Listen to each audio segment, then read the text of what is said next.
Hello guys, welcome to another tutorial. In this video, we are going to learn how to delete a page on Facebook. Do you guys want to delete your annoying Facebook page? Okay, let's find out.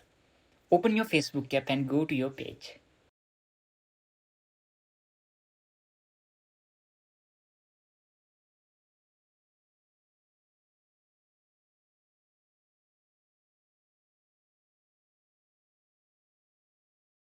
Then tap on this profile icon here and scroll down and select Settings and Privacy.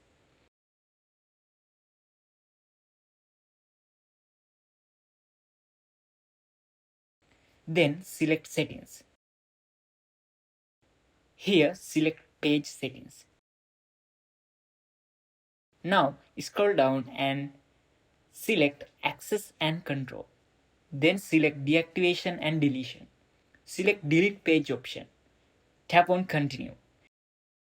Here, give a reason why are you deleting this page. Then, again tap Continue. Enter your account password here and tap on Continue.